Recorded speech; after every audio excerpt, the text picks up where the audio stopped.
یعنی قسم کی گفتگو سے ہوتا ہے۔ ان کے جو بیکار کے مطالبات تھے، مثال کے طور پہ وہ بعض اوقات کہتے تھے کہ ہم پر فرشتے کیوں نہیں نازل کیے جاتے، یا ایسا کیوں نہیں ہوتا کہ ہم اپنے پروردگار کو دیکھ لیں، تو جواب میں فرمایا کہ فرشتوں کو یہ اس وقت دیکھ پائیں گے جب ان کی روحیں قبض کرنے کے لیے وہ آئیں گے، اور جب یہ فرشتوں کو دیکھ لیں گے تو ان کے لیے کوئی خوشخبری نہیں ہوگی، اور قبولیت اعمال کی بنیاد شرط یعنی ایمان سے یہ خالی ہیں، اس لیے قیامت کے دن ان کے اعمال میں سے کوئی بھی ان کے عمل کام نہیں آئے گا، وہ سارے اعمال خاک بن کر اڑ جائیں گے۔ وہ دن ان کے لیے بڑا سخت ہوگا، ندامت کی وجہ سے اپنے ہاتھوں کو کاٹیں گے اور کہیں گے کہ اے کاش میں نے پیغمبر کا راستہ اختیار کیا ہوتا۔ اور اس دن اللہ کا رسول اللہ سے کے حضور شکایت کرے گا کہ اے میرے رب، میری قوم نے قرآن چھوڑ دیا تھا۔ علامہ ابن قیم رحمۃ اللہ علیہ فرماتے ہیں کہ قرآن کو چھوڑنے کی کئی صورتیں۔ پہلی صورت یہ ہے کہ قرآن کو سنے نہیں، نہ اس پر ایمان لائیں۔ دوسری صورت پڑھتے بھی ہوں، ایمان بھی رکھتے ہوں، لیکن اس پر عمل نہیں کرتے ہوں۔ تیسری صورت زندگی کے معاملات اور تنازعات میں اسے حکم نہ بنائیں۔ چوتھی یہ کہ اس کے معنی پر غور و تدبر نہ کریں۔ پانچویں یہ کہ قلبی بیماری ہوئے اس سے شفا حاصل نہ کریں۔ قلب کی بیماریاں بڑی خطرناک ہوتی ہیں، تو ہم لوگ اور ذرا غور کریں کہ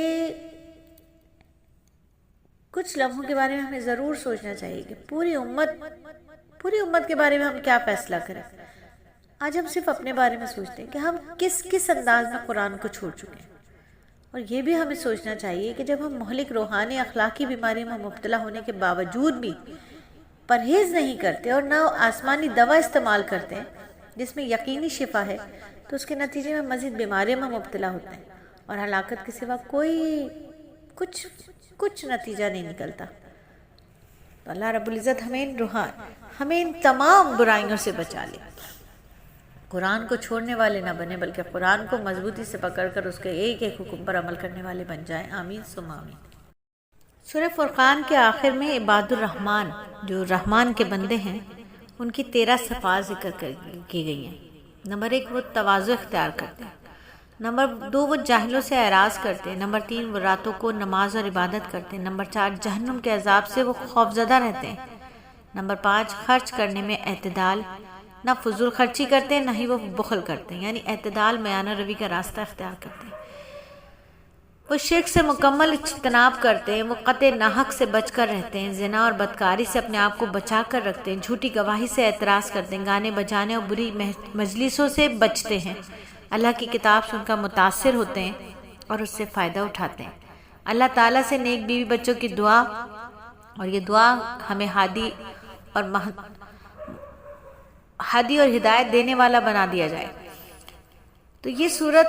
اللہ رب العزت سے دعا کریں گے کہ اللہ ہمارے اندر بھی یہ 13 صفات پیدا کر دے۔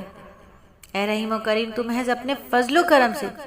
یہ 13 صفات ہمارے اندر بھی پیدا کر دے، ہمیں بھی عباد الرحمن بنا دے۔ اللہ رب العزت ہمارے اندر یہ 13 صفات پیدا کر دے، ہمیں عباد الرحمن بنا دے، تو سمجھے زندگی بھی بن جائے اور آخرت بھی بن جائے۔ سورت کی آخری آیت میں اللہ فرماتے ہیں کہ اے پیغمبر لوگوں سے کہہ دو میرے پروردگار کو تمہاری ذرا بھی پرواہ ہوتی اگر تم اس کو نہ پکارتے، اب جبکہ اے کافرو تم نے حق کو جھٹلا دیا ہے تو یہ جھٹلانا تمہارے گلے پڑے گا، یعنی اگر تم اسے نہ پکارتے، یہ خطاب جو ہے وہ ان لوگوں سے ہے جو اللہ کی عبادت کرتے ہیں، اور مطلب یہ ہے کہ اگر تم اللہ سے رجوع نہ کرتے اور اس کی عبادت سے روگردانی کرتے تو اللہ بھی تمہاری کوئی پرواہ نہیں کرتے، لیکن جو لوگ اس کی عبادت کرتے اور جن نیک کاموں کے لیے اور جن کے نیک کام ہیں وہ جو 13 صفات جو بیان کی ہیں، تو اللہ تعالیٰ ان کا بہتر انجام کا کفیل ہے۔ اللہ رب العزت ہمیں اور آپ کو قرآن سے جوڑ کر رکھے، قرآن کے احکامات پر نبی کے طریقے سے عمل کرنے والا بنا دے۔ سورہ فرقان کا ترجمہ ہم نے سمجھا، اللہ تعالیٰ اس سمجھ کی معرفت ہمیں عطا فرما دے، قرآن کا نور ہمیں عطا فرما دے، اور اپنی بارگاہ رحمت میں